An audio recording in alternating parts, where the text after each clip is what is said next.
Dan pemirsa kini telah bergabung bersama kami Duta Besar Republik Indonesia di Damaskus, Suriah, Bapak Wajid Fauzi. Selamat pagi, Assalamualaikum Pak Wajid. Apa kabarnya? Terima kasih telah bergabung bersama kami di Anyus Pagi. Lagi dini hari di sana ya Pak ya, sekitar jam 1 berarti Pak? Betul. Selamat pagi Ainus, Mbak Baby, Mas Bayu. Selamat pagi Pagi Indonesia. Bapak. Pagi Bapak. Pak Wajid, ini bagaimana Pak kejadian di sana di Suriah, kondisinya evakuasi terutama pasca gempa, ada berapa banyak WNI yang sudah berhasil diselamatkan sekarang dan mereka sekarang berada di mana Pak Wajid? WNI di Suriah kalau totalnya sekitar 700 orang, tetapi persisnya yang berada di wilayah-wilayah yang terdampak itu ada 116. Seperti diketahui, saya tidak ingin menambahkan pedihnya akibat gempa di wilayah-wilayah tersebut. Namun setidaknya ada 5 provinsi di Suriah yang sangat terdampak, utamanya di Aleppo, Latakia, Homs, Tartus, dan Hama. KBRI Damaskus dalam hal ini fokus kepada pencarian kemungkinan adanya WNI yang terdampak. Banyak hal yang kami lakukan. Yang pertama, pada hari pertama terjadinya, yaitu tanggal 6 itu, kami langsung mengaktifkan petugas kita di Aleppo dan di Latakia. KBRI Damaskus memang selama ini memiliki shelter di Latakia dan Aleppo. Mereka ada 2 orang di Aleppo, 2 orang di Latakia. Mereka langsung mencari pusat-pusat para korban yang dikumpulkan itu, lalu kemudian mereka juga mendatangi rumah sakit di kedua kota itu, dan alhamdulillah ini kabar baiknya hingga saat ini tidak ada korban dari WNI. Hari berikutnya, hari kedua, tanggal 7, kita kirimkan tim lagi untuk memperkuat agar mendapatkan informasi yang lebih akurat lagi menuju ke kota Hama. Mereka juga menuju rumah sakit, menuju pusat-pusat yang menjadi dikumpulkannya para korban. Bahkan mohon maaf kami sampaikan bahwa mereka membuka sendiri tutup cover para korban itu yang dicurigai kemungkinan adanya WNI yang menjadi terdampak.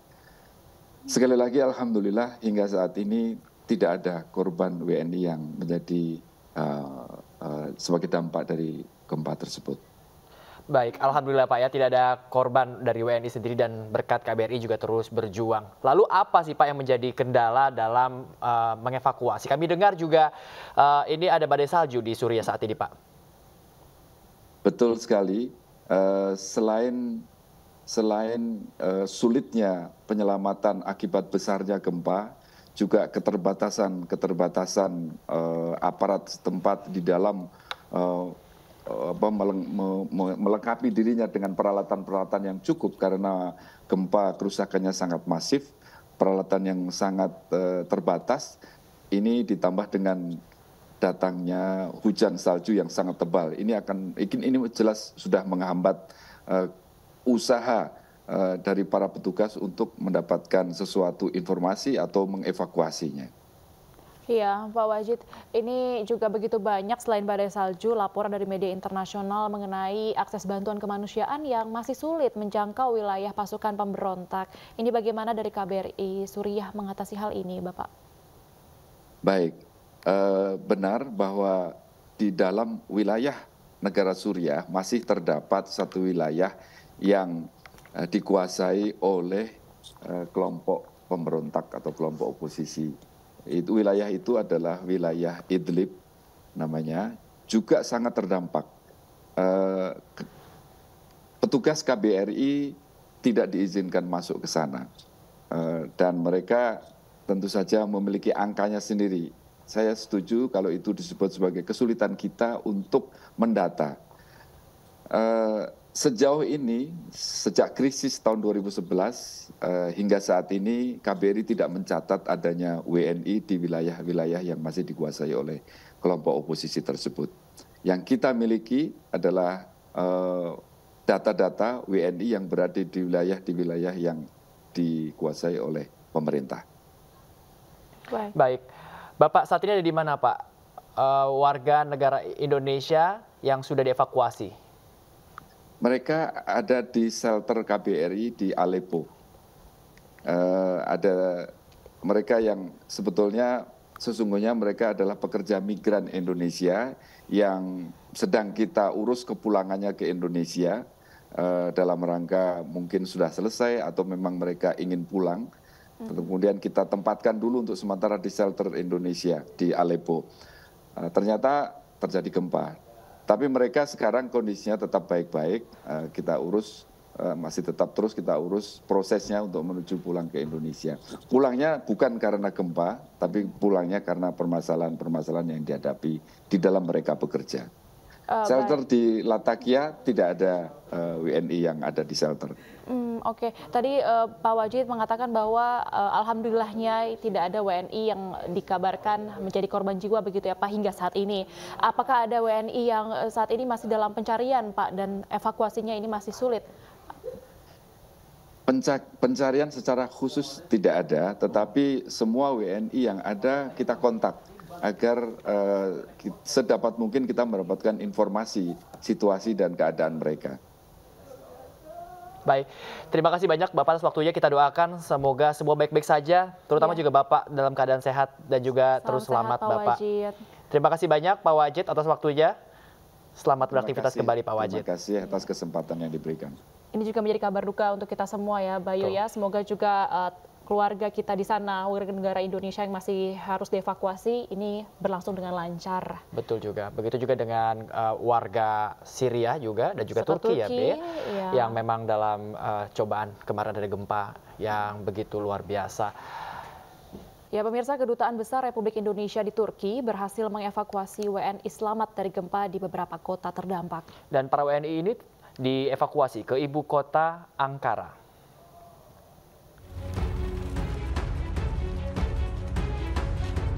Sejumlah warga negara Indonesia dievakuasi dari kota Kahramanmaras dan Gaziantep, dua kota terdampak paling parah setelah gempa mengguncang Turki Senin lalu.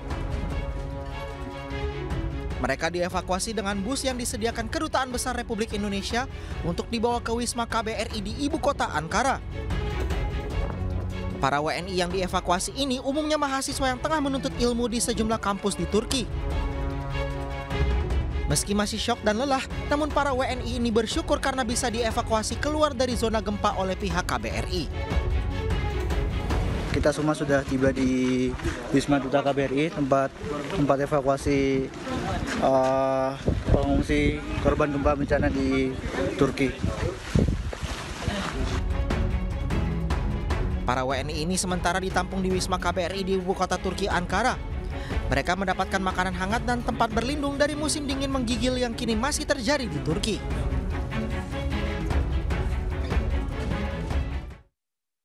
Sementara itu pemirsa, seorang pengungsi bernama Ahmad Idris kini menjadi seorang ayah dan kakek yang berduka setelah kehilangan 25 anggota keluarganya dalam bencana gempa bumi.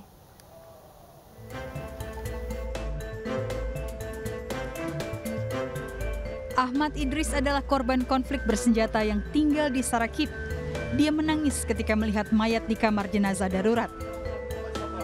Semula Idris mengungsi dari kotanya bersama keluarga, mengatakan kepada Associated Press hari Selasa, dia melarikan diri dari perang untuk mencari tempat berlindung yang aman.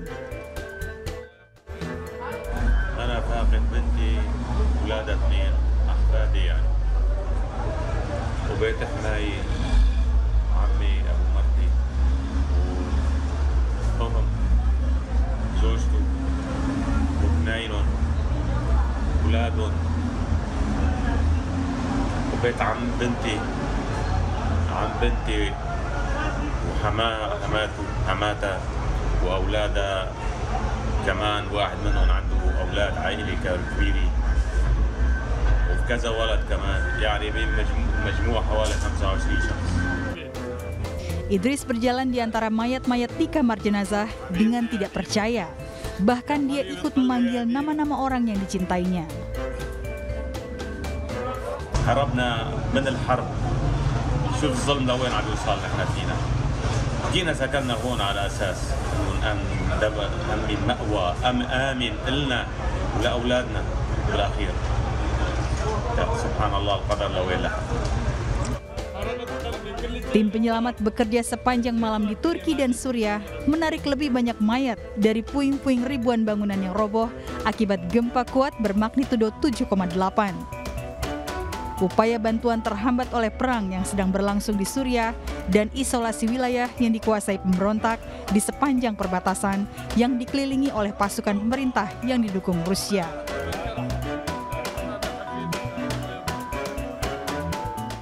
Ya, pemirsa, kita ke informasi selanjutnya. Delegasi Ukraina belum lama ini berkunjung ke Masjid Istiqlal, Jakarta. Mereka bermaksud untuk menggalang dukungan masyarakat Indonesia di tengah upaya perdamaian antara pemerintah Rusia dan Ukraina.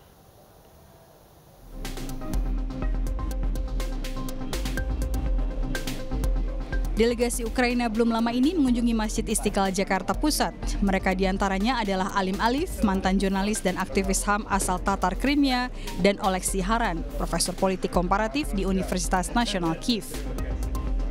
Kedatangan mereka disambut oleh para pejabat Istiqlal. Dalam diskusi, mereka membicarakan setahun invasi Rusia terhadap Ukraina, mulai dari jatuhnya korban dan kehancuran banyak bangunan, hingga perampasan hak dan kebebasan warga sipil. Salah satu kelompok yang ikut menjadi korban akibat peperangan adalah warga Tatar Crimea yang merupakan penduduk Muslim asli dari Ukraina. I'm originally Crimean Tatar. We are indigenous Muslim population of Ukraine.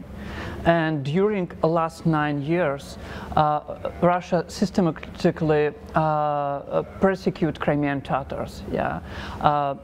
More than 150 political prisoners now in jail, and a lot of them Crimean Tatars. And Russia persecute in national reason and also in religious reason.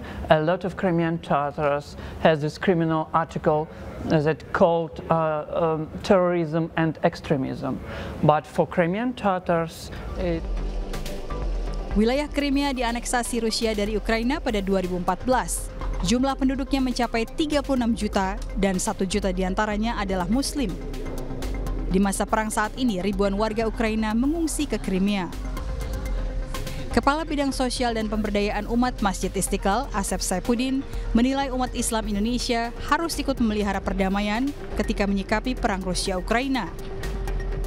Saat Ainus menanyakan kemungkinan organisasi keagamaan menjadi penengah seperti Muhammadiyah dan NU menengahi konflik bangsa Moro di Filipina Selatan dan pertikaian pemerintah dengan kelompok pro-kemerdekaan di Thailand Selatan.